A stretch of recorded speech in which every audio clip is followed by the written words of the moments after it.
warahmatullahi wabarakatuh. Waalaikumsalam. Alhamdulillah. Alhamdulillah wassalatu wassalamu ala asyrafil anbiya'i wal mursalin wa ala alihi wa sahbihi ajma'in. Rabbi shrah li sadri wa yassir li amri wa hlul 'uqdatam min lisani yafqahu qawli. Amma ba'd. Pertama-tamanya dan selama-lamanya segala syukur, segala pujian bagi Allah Subhanahu wa taala, Tuhan sekalian alam, di mana jiwa dan raga kita di dalam genggamannya, dan selawat dan salam ke atas junjungan besar Nabi Muhammad sallallahu alaihi wasallam. Alhamdulillah hari ini ni tazkirah last kan tazkirah kelas. Itu tadi saya kata bukan saja tarawih susut, tazkirah pun susut kan. Tapi tahniah pada tuan-tuan yang hadir untuk tazkirah ni, dan saya percaya yang hadir ni bukan kaki-kaki yang membawa kita ke sini, tapi sebenarnya hati-hati kita yang membawa kita ke sini. Dan insya-Allah supaya Allah kekalkan hati-hati kita duduk di dalam majlis ilmu, supaya Allah kekalkan hati-hati kita untuk terus kata beriltizam, committed pada agama, pada Islam insya-Allah. Dan harap-harap yang doa kita di dalam bulan Ramadan ni, yang ramai orang kata madrasah Ramadan, universiti Ramadan, sekolah Ramadan, menjadi didikan pada hati sebenarnya. Daripada hati itulah timbulnya fizikal untuk buat benda tu semua. Dia kalau hati ni sangkut, yang lain tu sangkut lah, dia jadi berat. Jadi berat. Jadi sebab tu dalam hadis Rasulullah SAW, kalau hati tu baik, maka seluruh jasad tu baik. Kalau hati tu tak baik, maka seluruhnya tak baik. Jadi kita berdoa supaya Ramadan ni mendidik hati kita. Bila kita kurang makan ni, nafsu kita kurang sikit. Bila nafsu kurang sikit, dia jadi baik sikit. Tapi jaga-jaga tuan-tuan, tak lama lagi dah. 2 hari je lagi. 2 hari tu buka puasa tu saja. Buka puasa last tu, sebab malam tu tak ada tarawih. Jadi dia dah tak ada handbrake dah. Selalu kita duk ingat tarawih ni kan, dan ni bubur banyak-banyak. Dia tak dan sebab dia duk belahak kan. Dia duk sendawa, duk sama baca Fatihah pun 2-3 kali kan, sangkut kan. Sebab angin duk naik. Jadi ni dah tahu dah tarawih tak ada. Jadi tak ada handbrake dah malam tu. Petang tu buka puasa. Itu cabaran utama kat situ. Sebenarnya malam raya ni di antara malam-malam yang dimakbulkan doa, dan antara amalan yang kita disarankan buat adalah orang kata solat sunat tasbih. Sebenarnya tasbih ni kan dia lagi panjang daripada tarawih. Jadi sebenarnya makan tu handbrake, kena tarik handbrake, kaki tarik, orang kata leg brake pun kena tarik dah. Kalau tidak memang tak tertasbih dah. Jadi kalau nak tengok benda tu, sebenarnya makan tu pun kita kena dah start jaga. Sebab apa yang kita nak, kalau kita panggil benda ni Ramadan ini bulan madrasah, bulan mendidik, maka mesti ada kesan. Kita masuk universiti, keluar ada kesan kan? Jadi mahasiswa. Kita masuk college, keluar kita dapat diploma, jadi mahasiswa. Ada kesan. Kesan daripada segi ilmu yang kita bawa, kesan daripada segi degree yang kita bawa, dan seterusnya memberi kesan kepada gaji yang kita bawa. Sebab kita bawa degree, kita bawa diploma kan. Jadi kalau kita tengok pasal Ramadan ni, kesan apa yang kita nak tengok selepas Ramadan? Kalau kita ulang balik kan, ayat surah Al-Baqarah 183 tu, belakang tu ayat fardu puasa tu, belakang tu la'allakum tattaqun. La'allakum tattaqun, supaya mudah-mudahan kita jadi orang-orang yang bertakwa kan. Ayat ni memang boleh hafal kan, sebab itulah satu-satunya ayat fardu puasa. Ayat fardu puasa ni pun kita pulung, dia satu je, tapi kita pulung buat. Situ je. Ayat hudud ada 6. Ada 6. Puasa satu je. Hudud ada 6 dalam Quran. 6 tu kita tak pulung lagi lah, kita pulung ayat 1 dulu kan. Jadi la'allakum tattaqun ni, Sayyidina Ali define takwa itu apa. Sayyidina Ali kata takwa itu takut pada Allah. Takwa itu pertama dari 4. Pertama itu takut pada Allah. Sebab tu kalau saya tak hafal surah sejadah, tapi bila hari Jumaat kita sembahyang, kita sujud sejadah kan, kita bangkit tu, ayat yang kita bangkit ayat pertama tu, taja something yang saya tak faham kan, anil madha'i tu, dia kata, maka kalau tengok translation ayat tu, dia kata kita merenggangkan punggung kita daripada tempat tidur. Maksudnya bangkit buat tahajud lah. Bangkit buat tahajud dan berdoa dalam keadaan takut dan penuh harapan. Ini antara ciri-ciri orang takwa. Dia bangkit buat tahajud dan dia doa dalam keadaan takut. Dalam keadaan takut dan penuh harapan. Dan orang yang membelanjakan rezekinya pada jalan Allah. Itu kita baca selalu kan. Memang setiap kali kita pergi surau, kita pergi masjid, solat tahajud, itulah solat subuh, sejadah, itulah ayat yang imam baca selepas sujud sejadah. Dan itu maksudnya. Jadi antara nak tengok kesan daripada Ramadan ni, kesan punggung kita renggang tak daripada katil. Itu sendiri hari malam raya tu dah boleh check dah. Tak payah tunggu lama. Malam raya tu dah boleh check dah. Lepas tu kita berdoa tak dalam keadaan takut dan penuh harapan. Takut dan penuh harapan. Itu antara benda yardstick, checklist, senarai semak yang kita boleh buat. Kedua, Sayyidina Ali kata beramal dengan Al-Quran. Imam An-Nawawi kata ada 3 benda nak jadi ahli Quran ni. Ada 3 perkara yang kita boleh buat untuk jadi ahli Quran. Pertama, dia kata baca Al-Quran. Kedua, faham Al-Quran. Ketiga, amal dengan Al-Quran. Simple kan? So yang tu pun boleh check. Kalau nak masuk kategori orang takwa, Quran baca banyak mana? Dalam bulan Ramadan. Bulan Ramadan ni bulan macam apa? Kata bulan madrasah, bulan universiti ni. Selalunya kat universiti memang kena baca buku kan, sebab anak ada exam. Lepas universiti, so, lepas Ramadan, hari raya pertama, banyak mana baca Quran. Itu nak test lah. Berapa page? Dia setengah orang kata Odoh, one day one juzuk. Odoj, one day one juzuk. ODOJ, Odoj, one day one juzuk. Kalau tak boleh Odoj, dia panggil Odoh, one day one page. Koman sangat dia panggil Odoh, one day one verse. Satu hari satu ayat. Tu tak, lepas tu tak ada. Dia panggil dia panggil Odos, one day only sleeping. Odos lah, dia kata Odos. Tengok kita tengok. Kita sama-sama tengok. Saya tengok. Sebenarnya bila nak datang bagi tazkirah, nak bagi pesanan ni, takut pada surah Saf yang menyatakan bahawa apakah kamu berkata tapi kamu tidak lakukan. Jadi saya kalau ikut benda tu memang tak berani berkata-kata depan ni. Saya fikir-fikir tak apa. Saya datang ni dengan harapan saya pesan pada diri saya dan pesan pada tuan-tuan, pada rakan-rakan saya, supaya harap-harap dia menjadi kekuatan pada kita. Ini yang Dr. Ehsan kata star konsep kan. Star konsep untuk berhenti rokok. Saya ulang ni sebab Azman ada. Azman ni. Sebab hari tu dia tak main. Sebab Azman, dia kata dalam bulan puasa ni, berapa 25 puasa tu kan. Saya tengok, dia tiba-tiba terasa macam nak berhenti. Dia kata, tiba-tiba ya. Dia kata, selama ni tak nak fikir pun berhenti. Orang kata kalau dia rokok tu, simpan boleh beli kancil. Dia kata betul. Tapi dia tanya, siapa tak rasa rokok, apa biji kancil ni? Jadi star tu ada satu yang dia panggil T tu kan. T tu tell others. Tell others kata kita nak berhenti, get support kan. Jadi saya ambil daripada star tu, saya rasa saya kena tell others supaya dia menjadi peringatan pada saya juga. Itu. Tapi tak, apa yang saya cakap ni bukanlah kata saya dah cukup hebat, dah cukup orang kata tinggi darjat baru boleh cakap. Dah. Kalau nak tunggu tu tak cakap. Dan saya rasa ini pendekatan untuk semua orang yang bercakap bahawa ini sebahagian daripada usaha kita untuk menjadi orang yang lebih baik. Sebahagian daripada kaizen kita untuk jadi orang yang lebih baik. So kalau Imam Nawawi kata beramal dengan Al-Quran ni ada untuk jadi ahli Al-Quran ada 3: baca, faham dan amal.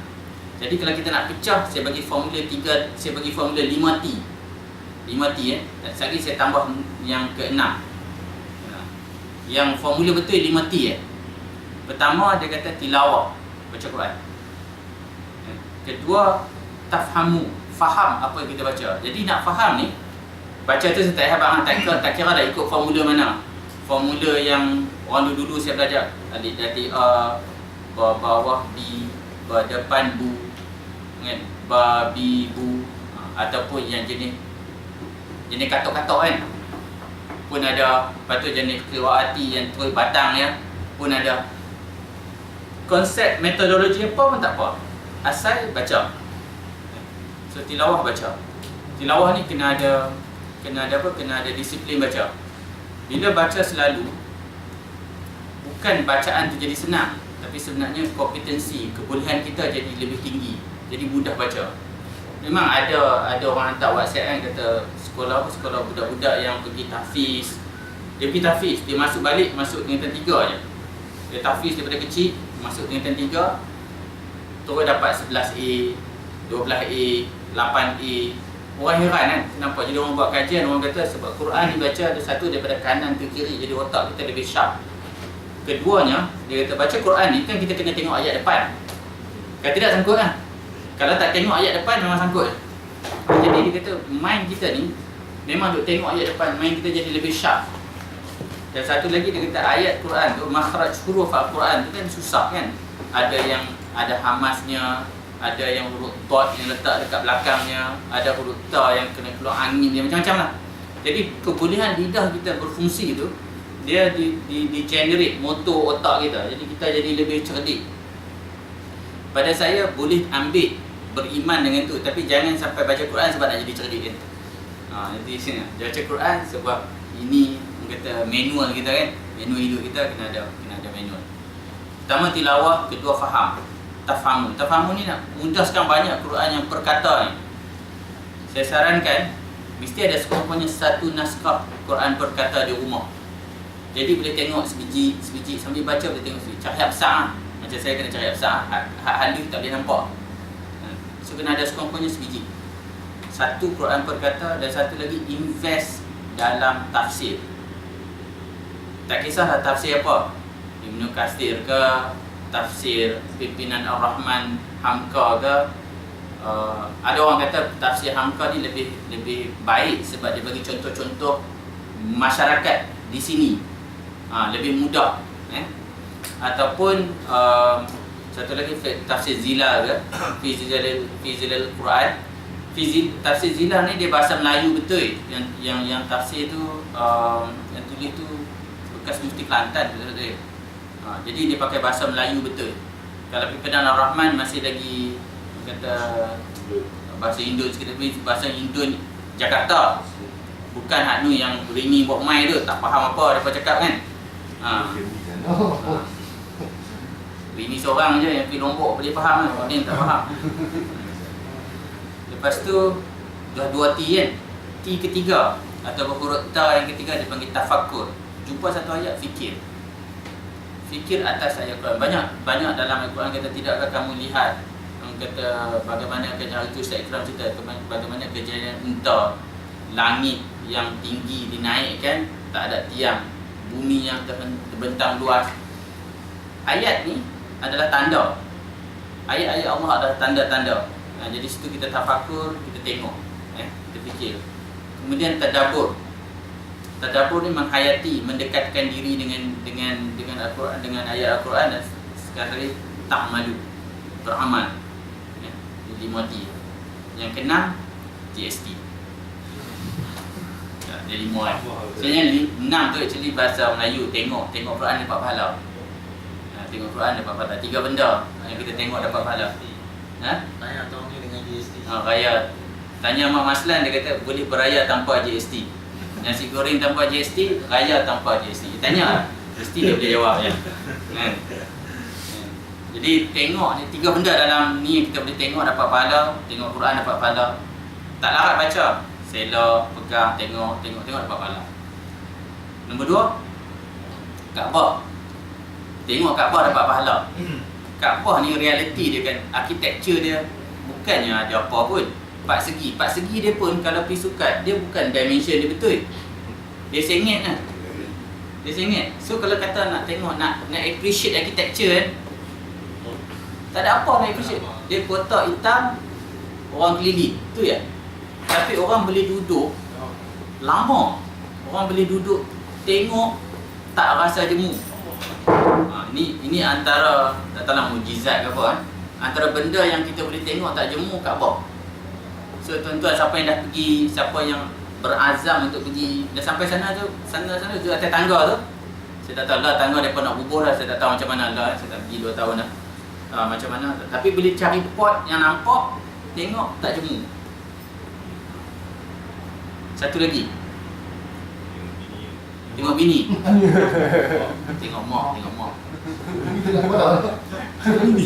Anak tengok bini. Kalau bini komplain, apa saya nak tengok mak tak tengok dia, cakap anak tengok dia dapat pahala. Kita tengok mak dapat pahala. Mak ni sebenarnya itulah wanita tercantik di dunia. Balik raya kan, siapa balik raya tengok mak, siapa yang ada mak lagi tengok Bila tengok compare dengan bini, mak lah wanita tercantik di dunia. Sebab kita tak perasan, sebab selalunya kita tak tengok. Selalu kita tak ambil masa untuk tengok. Mesti tengok bini kan.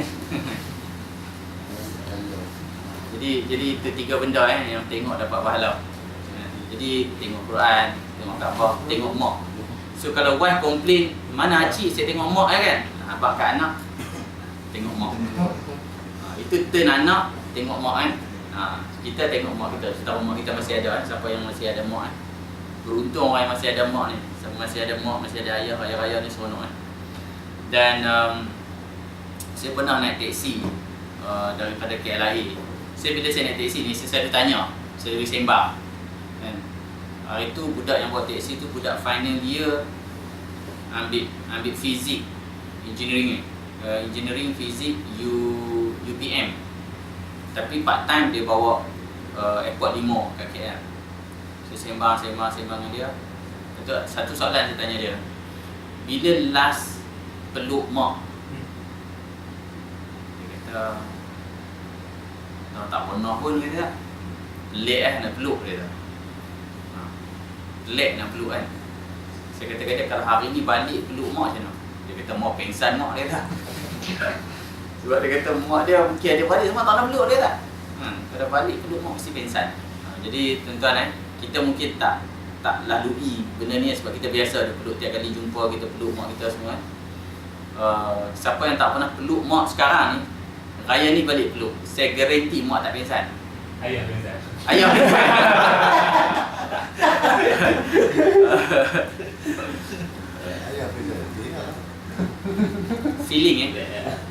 Feeling peluk tu kan, sesuatu yang kalau dulu ada iklan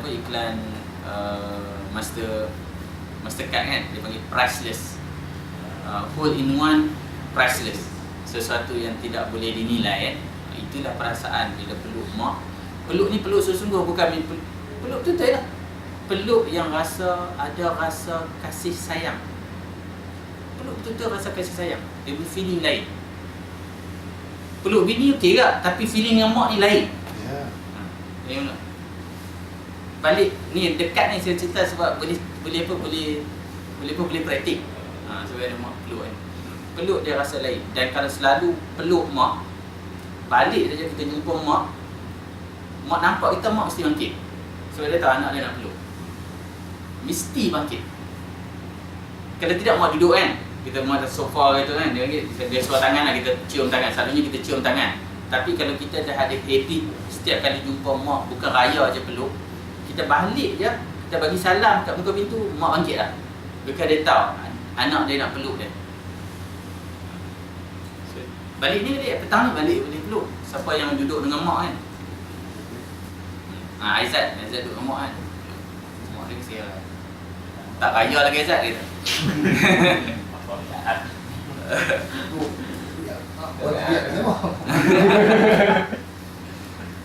Jadi kadang-kadang benda ni kita rasa asing sebab kita tak biasa kita tak amal, kita tak biasa benda tu jadi asing.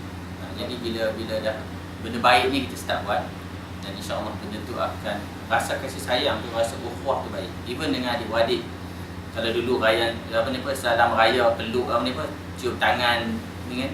Tapi kalau bila start peluk tu, dia punya rasa lain. Dia punya rasa ukhuwah tu berbeza. Kalau dah bergaduh lama pun, bila peluk tu rasa lepas tu hilang lah. Yang gaduh-gaduh ni hilang.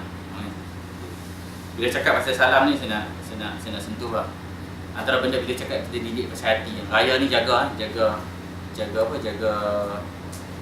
muhrim, mahram, jaga.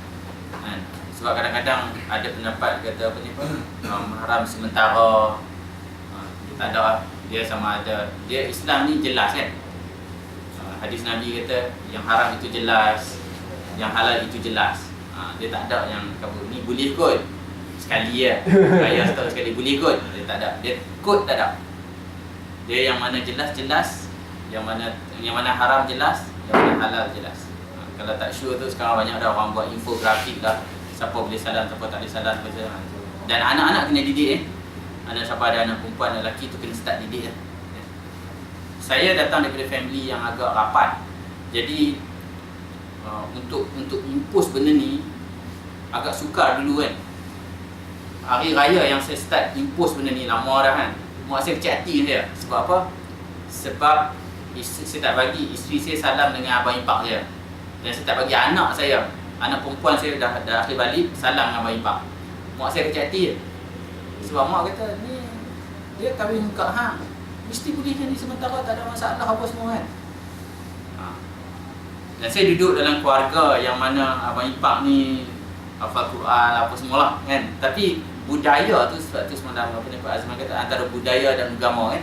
Budaya yang rasa macam adik-beradik boleh sentuh boleh apa tu kan. Budaya tu kuat dalam keluarga saya. Jadi bila nak start buat tu kan, parah weh, pagi raya mak cik hati je. Tapi saya ingat satu je. Saya ingat apa yang berlaku di Perang Badar. Perang Badar tu Allah, saya tak ingat nama sahabat yang bunuh bapak dia. Bapak dia Quraisy. Dia dah masuk Islam. Bapak dia perang dia bunuh bapak dia. Dan itu satu saya tak ingat nama dia. Lepas tu kisah seorang lagi yang masuk Islam yang mak dia mogok. Tuan-tuan mungkin ingat kot yang mak dia mogok tak makan. Mak dia kata sampai turun dari Quran. Dia kata kena hormat, kena taat pada mak sehingga benda tu tak bertentangan dengan Al-Quran. Tak suruh syirik. Mak dia kata mak dia akan mogok sampai anak dia kembali kepada agama asal, agama lama, agama kaum Quraisy yang putih. Anak dia tak kembali, walaupun anak dia sayang mak dia tak kembali. So fikir-fikir tu tak apalah. Tapi setahun je, mak kecil hati setahun je. Lepas tu dah okey lah. Perubahan berlaku. Jadi tuan-tuan jangan risau. Benda baik ni boleh berubahnya, Allah akan ubah. Tapi tough lah, mula-mula ni tough. Itu kita jaga. Itu cabaran bila kita nak buat perubahan dalam keluarga. Terutama orang yang rapat yang kita semua kan. Rasa macam lama cakap kan. Rasa macam sejam lebih kan.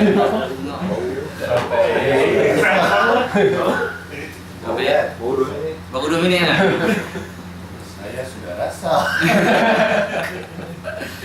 Jadi habis cari mati kau. Itulah rasa macam sejam ni lambat je kan. Kan 21 kan, kira bagi tasbih kafarah lah kan. Jadi bila kita cerita tentang perubahan, kita cerita tentang Kaizen. Tuan-tuan tengok pagi tadi saya share dalam meeting HR tu. Tuan tiap hari Selasa ada meeting, group meeting. Kita panggil briefing, standing meeting. Kalau kita draw graph kan, bulan puasa ni amal kita akan naik. Kan? Bulan puasa amal, salah satu amal yang naik, solat jemaah mesti naik. Tapi kurang-kurangnya isyak tak tinggal sebab lepas tu tarawih kan. Jumlah rakaat solat sunat dalam bulan puasa ada jauh lebih tinggi. So kalau kita draw graph, dia akan naik kan? Kalau kita buat line tu kumulatif jumlah kata rakaat yang kita sembahyang di masjid, dia akan kumulatif, dia akan naik lah kan. Naik. Kalau benda tu linear hari-hari buat 20 ke hari-hari buat 8 ke, dia akan kumulatif, dia jadi straight line kan. Ni engineer ni boleh draw line. Isu dia lepas Ramadan.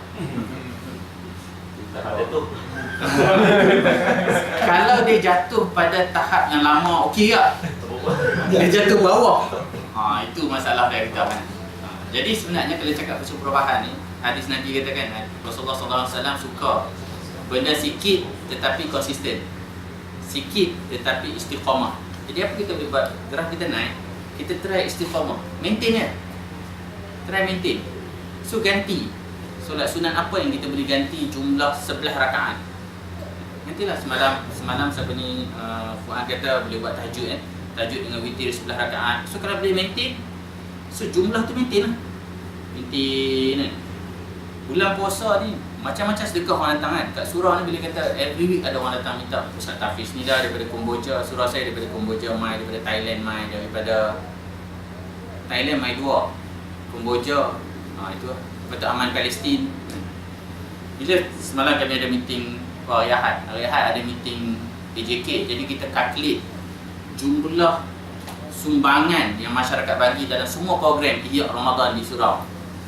Calculate dapat hampir 30,000. Bulan lain nak dapat 3,000 nak bayar dekat ustaz pun jenuh. Maksudnya amal naik mudah kan. Jadi kita tengok apa yang kita boleh buat supaya infak kita berterusan, solat Jumaat kita berterusan. Jadi siapa yang dekat sini pun yang duk pi solat subuh, duk pi solat isyak, habis Ramadan tak pi, tu yang kata tadi tu, dia tinggal bekas ke tak tinggal bekas. Kalau setiap orang main peranan, insya-Allah surau masjid penuh.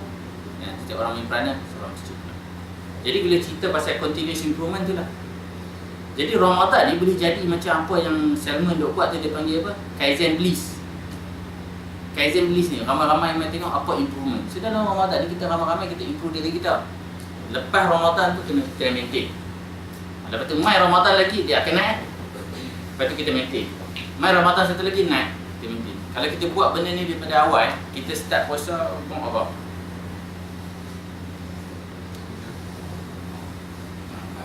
8 tahun, 10 tahun, 10 lah kan.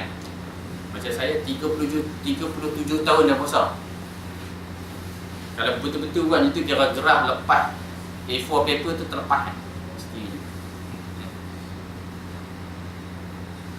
Saya cerita merata lah yang sebenarnya topik saya nak Ali yang tadi tu je. 4 ciri-ciri takwa, lupa lah apa dia. Satu lagi tadi beramal dengan Al-Quran, lepas tu redha dengan sedikit. Dia ada 4 takut pada Allah, beramal dengan Al-Quran, redha dengan sedikit, dan persiapan menuju akhirat. Ini ciri-ciri orang takwa ikut Sayyidina Ali. Beramal, orang kata redha dengan sedikit ni memang susah lah kan. Tuan-tuan cek balik lah doa tu solat tahajud, mestinya rezeki tak tinggal. Tak salah, tak lah kan. Dan minta banyak, mana kena minta banyak gitu kan. Kalau bila dapat banyak kena infak banyak. Cek surah Saf yang saya rasa saya tak ingat ayat 10, ayat 11, ayat 12 gitu lah. Belah lah. Awal-awal belasan. Dia kata Allah kata lebih kurang, nak tak aku tunjukkan kepada kamu satu perniagaan yang menjauhkan kamu daripada api neraka.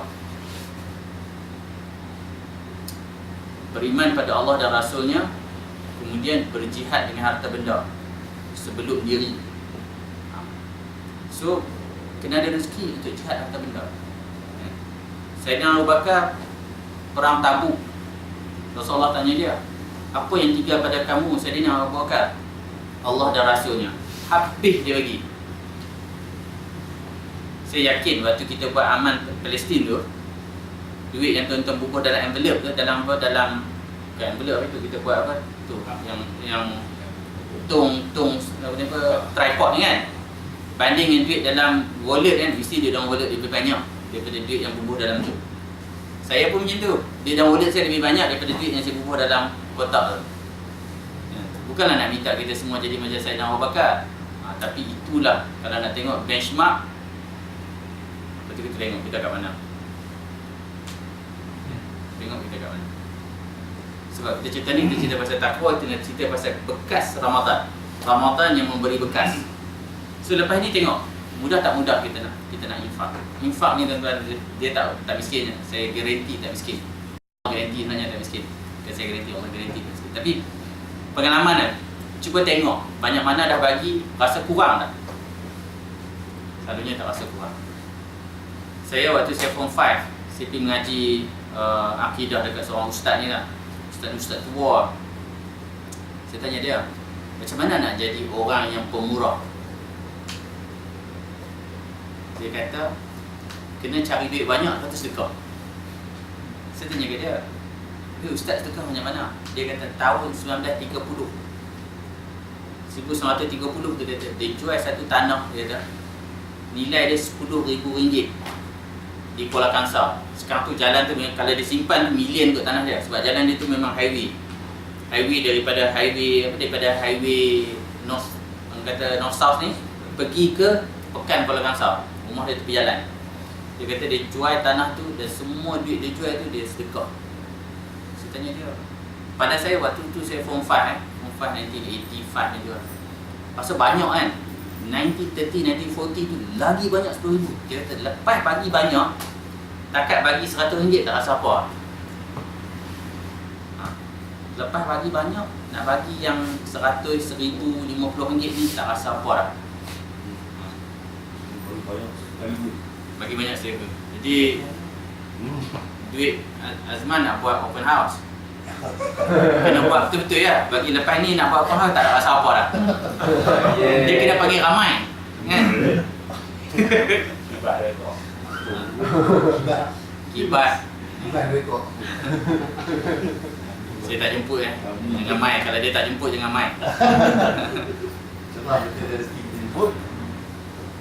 Jadi tengok benda tu, tengok sedekah kita macam mana, puasa 6 kita macam mana. Puasa 6 ni semalam buat kata siapa yang berpuasa sebulan Ramadan dan puasa 6 hari seperti puasa setahun Tapi cek lah, senang tak senang yang 6 hari ni? Susah Macam saya, cabaran saya main-main Ruben ajak Kamaldin breakfast, 1 month have not gone coffee with you. Come. Nak cerita kat dia puasa, dia kata hang bulan puasa dah tu puasa apa lagi. Pecah hari tu kan. Lepas tu lagi Azma buat open house, pecah lagi kan. So dia pecah dapat 6 hari tu punyalah susah kan. Tuan-tuan tengok cabaran dia susah sangat. So kita tengok itu kan. Lepas tu tengok yang qiyam yang semalam orang kata siapa yang boleh continue bangun malam, siapa yang boleh merenggangkan punggung daripada tempat tidur untuk qiyam kan. Jadi benda tu kesan daripada Ramadan. Tengok surah Al-Imran ayat 17. Dia cerita orang yang minta ampun pada waktu sahur. Antara ciri-ciri daripada start ayat tu dari ayat 14 tu. Ayat 14 saya jenis tak hafal. Daripada ayat 14 sampai ayat 17 tu dia cerita ayat 14 tu 13 ke 14 dia cerita manusia ni memang ada yang dia suka dekat wanita, dia suka dekat anak-anak, dia suka dekat harta, dia suka macam-macam Tetapi dia kata apa yang Allah suka adalah orang-orang yang infak duit dia dan orang yang minta ampun pada waktu sahur di awal pagi. Ini saya cakap tadi pasal Quran lah. Nak buat amal dengan Quran ni bukan saja wudud. Yang mana kita dapat, kita amal sikit-sikit kan. So kalau boleh amal bangun doa waktu sahur tu, kira dah amal ayat Quran ni. Kalau boleh amal bangun daripada tidur tu, dah amal dah ayat surah Sejadah. So sikit-sikit dah, sikit-sikit kita improve. Sikit tapi improve. Jadi kita duduk dalam orang yang berjihad untuk implement Quran. Lepas tu kena tengok juga orang kata panca indera. Bulan puasa kita jaga mata kita kan. Supaya dosa kita tak, pahala kita tak kontang lah. Tak habis kan. Wah, dah lepas waktu dia sebelum berhenti ni kan. Jadi kena tengok yang tu. Kena tengok panca indera kita, macam mana nak jaga panca indera. Kurang sikit lah kan. Kalau takut buat big bang, dia takut motivation tak ada. Macam kita exercise kan, kita semangat exercise, hari ni pergi pusing padang 10 lepas tu letih tak buat dah. Dia sikit konsisten. Amal yang sedikit tetapi konsisten. Itu yang kita nak buat. Puasa juga, kesan daripada puasa adalah kesan integriti. Kalau tuan-tuan tengok, puasa kita adalah satu-satunya amal yang orang tak tahu. Syahadah, dah tentu ada orang yang duduk depan kita cek syahadah kita. Lepas syahadah, solat ni, kalaulah kita jenis solat di rumah, solat Jumaat, solat raya, mesti orang tahu. Solat puasa, lepas puasa, zakat asnaf tahu. Haji sekampung tahu. So puasa je orang tak tahu. Tak ada siapa tahu puasa. Jadi dia actually check integriti kita. Ni betul-betul check integriti. Kita punya puasa ni nak korek hidung takut. Mandi ke jangan tutup mulut. Takut yang masuk. Punya jaga integriti puasa kita. Nak tengok puasa kita beri kesan tak kesan bila datang kerja. Curi tulang tak curi tulang. Bila kita sign dokumen, macam saya sign banyak kontrak kan. Integriti tak integriti. Main kerja pukul berapa, balik kerja pukul berapa. Kan? Itu integriti tu. Kalau tak ada kesan, puasa tak membawa kesan. Ramadan tak membawa kesan. Sebab Ramadan ni tak ada siapa cek, Allah seorang yang cek. Allah saja yang cek. Sebenarnya kalau nak mandi tu, shower tu dia saya cakap sungguh ni, saya waktu saya buat praktikal, saya cerita dengan siapa tu. Saya buat praktikal tu, ada seorang budak jaga file. Dia kira duduk makan dalam bilik file. Kerajaan ni bilik file 2 kali saya bilik ni kot. Dia jaga depan. Nak file apa dia ambil. Saya kerja dekat Tourism Malaysia macam tu. Sebab saya degree marketing, saya pergi kat Tourism Malaysia. Dia duduk dekat orang saya. Saya nampak petang-petang pergi pasal Ramadan bawa dengan anak dengan mini kan. Dia tengok saya, dia cegil je mata. Saya dia kan, duduk makan kan, pergi masa Ramadan, kalah orang yang besar kan. Asyik baik Allah bagi 5 sebelah kan. Kalau ada 15 sebelah kan, penuh kan, dia pasti. Tanya dia, bang, memang tak besar bang? Dia kata tak besar, dia kata memang tak biasa besar. Habis tu beli, dia kata dengan bini dia dah. Bini besar. Wah besar. Satu hat punya teruk lah dia kata. Merangkak dia kata. Sebab tu dia kata kalau bos panggil kerja dia kata memang volunteernya satu hat dia dah. Habis tu buat apa? Jenuh minum air shower dia. Tak pun setiap besok memang tak tahan. Dia kata memang tak tahan. Merangkak. Tapi dah berubah dah. Saya jumpa dia lepas saya grad. Saya dapat kerja di Terengganu, saya duduk Terengganu, saya sewa bilik. Dia sewa bilik rumah yang sama. So tanya dia, dah puasa? Lah dah, okey dah, dia dah. Boleh dah, dia dah sebulan tu dia dapat dah separuh puasa dia dah. Improve lah daripada tak puasa langsung. Improve. Tak puasa langsung. Jadi sebenarnya Ramadan ni didik kita jadi orang hebat. Kalau kita tengok history history Badar berlaku dalam Ramadan. Fathul Mekah, pembukaan Mekah berlaku dalam Ramadan. Pembersihan daripada bahala-bahala di Mekah berlaku dalam Ramadan.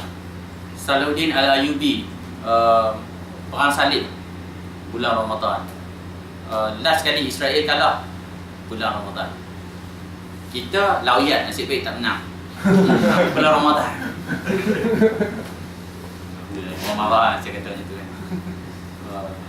Jadi Ramadan ni bulan hebat sebenarnya. Orang Islam dulu hebat. Lepas tu saya mula-mula start kerja kat sini, Ruben semua tak faham pasal Ramadan. Dia kata Ramadan ni, dia kata Kamaldin, dia kata yang apa yang dia baca dalam internet, dia kata akan berlaku slow down. Sebab orang tak larat semua kan. Saya nak kata apa? Tengoklah, cakap dia tengok. Kalau betul slow down apa kat saya. Tapi sebenarnya lagi produktiviti tinggi. Sebab mereka tak makan, dia tak boleh buat apa, dia bekerja lah. Betul-betul, kita tea break. Tapi kan, buat kerja, afternoon break. Tapi buat kerja, except that waktu lunch ni lah kita main kat sini kan. Itu pun tak ramai kalau kita pergi ambil attendant ni, ramai buat kerja. Penuh buat kerja kan, tak main ni kan. Jadi memang produktif. Lepas tahun berpuasa, Ruben kata betul lah dia tak nampak deep in productivity. Tak nampak dia macam biasa kan. So Alhamdulillah kan, maksudnya kita bawa agama kita pada kacamata yang lebih baik kan. Last, saya nak cerita tentang, ini topik favourite saya. Kalau saya cakap ni, selalunya saya akan cerita benda ni. Saya nak cerita tentang perbezaan otak-otak yang Allah bagi. Perbezaan sebagai tingkatan otak. Otak pertama saya nak cerita adalah otak kalkatu. Otak kekatu ni, kalau kita tengok perangai kekatu kan, dia pergi mana? Dia pergi ke lampu kan? Panas tak panas? Lepas tu dia jatuh. Lepas tu dia pergi lagi tak? Dia pergi lagi sampai dia mati. Maksudnya dia tak belajar bahawa itu bahaya. Tak ada. Dia akan pi sampai dia mati, sampai dia pi. Dia pi. Itu otak pertama. Otak kedua otak burung. Ataupun binatang yang sama waktu dengannya kan. Saya bagi contoh-contoh lah nak sebut otak burung, otak ni, otak burung pelicak, burung tegang, apa jenuh kan. Otak burung ni, cuba tengok merpati. Saya bagi contoh merpati kan. Seperti makan kita bawa gandum gandum ke beras ke apa, dia makan runcak ke, dia makan manja kan, nampak manja jinak kan. Kita pi je berubah. Pasal kerja main lagi. Apa yang kita belajar? Dia cerdik sikit pada kekatu. Dia cerdik sikit pada kekatu. Bila dia nampak bahaya, dia terbang sebelum dia kena. Sebab tu siapa cepat dia boleh tangkap burung, yang cepat boleh tangkap. So tapi dia lebih baik daripada kekatu. Kalau kekatu tadi tu dia tak pergi kan, dia tahu dia main lagi kan. Dia tengok kita tak ada burung untuk main lagi, kita pergi balik, dia lari. Dia boleh makan. Kalau kita tak kita mencemaskan dia takkan lari. Itu level 2 otak burung. Level 3 otak kuda. Otak kuda ni kalau tengok National Geographic ni, dia nampak je rimau dia lari. Rimau tu tak payah main nak repah dia kan, tak payah main nak kejutkan dia, tak perlu. Dia nampak je dia lari. Ni level 3. Level 3 tak perlu dapat track, dia lari. Yang 4 otak kita, otak manusia. Otak manusia ni sebenarnya kalau kita kata dalam rimba tu, dalam hutan tu ada rimau, tapi tak payah tengok rimau, mesti tak pergi. Kalau dia yakin berita itu benar, dia tak pergi. Ini yang berlaku waktu Zoo Sultan Johor pecah kan. Jadi rimau dia lari duduk dekat taman tu, dekat Bukit Serin tu.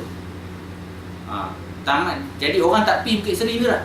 Kan nampak rimau pun, tak pergi lah. Itu level otak manusia.